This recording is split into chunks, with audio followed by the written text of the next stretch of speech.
तुम्ही शिक्षा तुमच्या सुनेला नाही, तुमच्या नातीला केली आहे. आता घरात लहान मुलांचं चुकलं तर वडीलधारी माणसं ओरडणारच ना. नाही, तुम्ही कुठेही नाही चुकला. आणि आई म्हणून मी त्यामध्ये नाही पडू शकत. आजवर ना मुलांवर मी खूप माया केली, शिस्त लावली, प्रसंगी कठोर वागले सुद्धा, पण तरी एकी ठेवा, एकमेकांना जीव लावा अशी शिकवण दिली. तरी पण कुठेतरी कमी पडले का ग मी? नाही बाई, तसं नाहीये. छवीची चूक झाली आणि तिला शिक्षा मिळाली. आता ती शिक्षा तिने भोगायलाच हवी. त्याच्याशिवाय तिच्यात सुधारणाच घडणार नाही हो. तिला हे कळायला पाहिजे की आपल्या मनामध्ये एखाद्या माणसाबद्दल संशय असेल तर त्या संशयापायी पूर्ण घर नाही आपण पेटवत. तुम्ही जे केलं ते तिच्या भल्यासाठीच केलंय, मला माहिती. तिला त्याची जाणीव व्हायला हवी फक्त. छवी असं वागेल असं वाटलं नव्हतं ग. आणि अनिकेत तिला साथ देत होता. त्यांनी तिला समजावून सांगायला होतं ना, अडवायला होतं. नाही, तुम्ही इथं बसा, बसा बरं, बसा.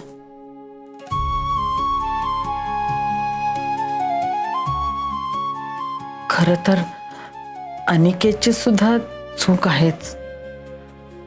त्यांनी छवीला साथ देताना दुसऱ्या कोणाचाच विचार केला नाही. असा संसार होत नसतो हे कळायला हवं दोघांना. फक्त नवरा बायको हेच नातं पुरेसं नाही आहे ना. घरात इतरही अनेक नाती जपावी लागतात. छवीला तिची चूक कळेल. बरं, तुम्ही आता विश्रांती घ्या आणि काही वाटलं तर मला फोन करा, मी लगेच निघून येते. नको जाऊ ग, जवळच आहे मी. आणि तुम्ही नका काळजी करू, हळूहळू सगळी परिस्थिती निवळते की नाही बघा. खरं तर परीक्षा छवीची नाही, माझी आहे. या घरानं मला जे संस्कार दिले त्याची आहे. आणि माझी खात्री आहे जे होईल ते चांगलंच होईल बघा. येते बाई, तुम्ही आता आराम करा, मी निघते. आणि काळजी घ्या. तू पण काळजी घे. फार विचार करत बसू नका.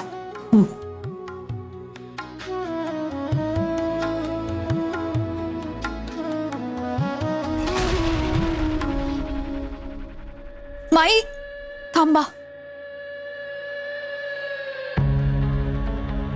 माई, कुठे निघालात? माझ्या घरी. प्लीज माई, नका ना जाऊ. माई, छवीने तुम्हाला या घराबाहेर काढलं, मला माहिती आहे. पण आता छवी या घरात नसणार आहे. माई, तुम्ही परत इथे या आणि हे घर सांभाळा. कसं आहे ना, छवी कुठेही असली तरी मी इथे परत नाही येऊ शकत. आणि छवी या घरातून गेली म्हणून मी इथे राहायचं असं नाही होऊ शकत. तसं म्हणत नाहीये माई मी. माई, मला तुमच्या आधाराची गरज आहे. या घरात खूप काही घडून गेले माई. खूप काही सिद्ध करायचं आहे अजून. सगळ्यांचा विश्वास जिंकायचा आहे, परत मिळवायचा आहे. मला पदोपदी माझ्या खरेपणाची परीक्षा द्यावी लागणार आहे माई. म्हणून मला तुमची साथ हवी. माई, माझ्यासाठी नाही, बाई आजींसाठी थांबा, या घरासाठी थांबा, माझ्यासाठी थांबा ना प्लीज. तुम्ही या घरातनं गेलात तर मी खूप एकटी पडेन. नाही ग, तू एकटी नाहीयेस. मी कायम तुझ्या सोबत आहे शांभवी. पण त्याच्यासाठी मी इथे राहायला पाहिजे असं काही नाहीये. माई, मला वाटतं थोडे दिवस थांबावंस तू इथे. आमच्यासाठी नाही पण निदान बाई आजीसाठी तरी. तिला आता तुझ्या आधाराची गरज आहे माई. प्लीज थांब.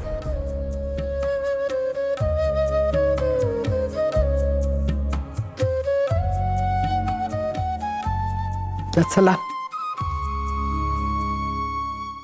थांब ग. या घराला ना तुझी खूप गरज आहे.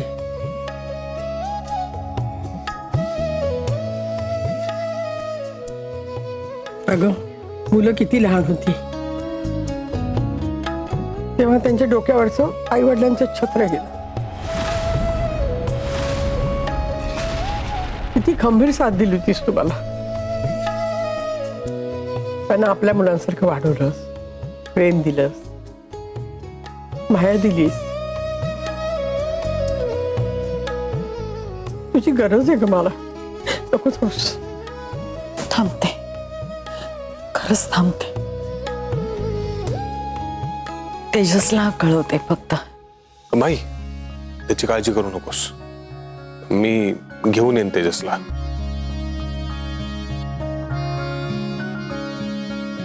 थँक्यू.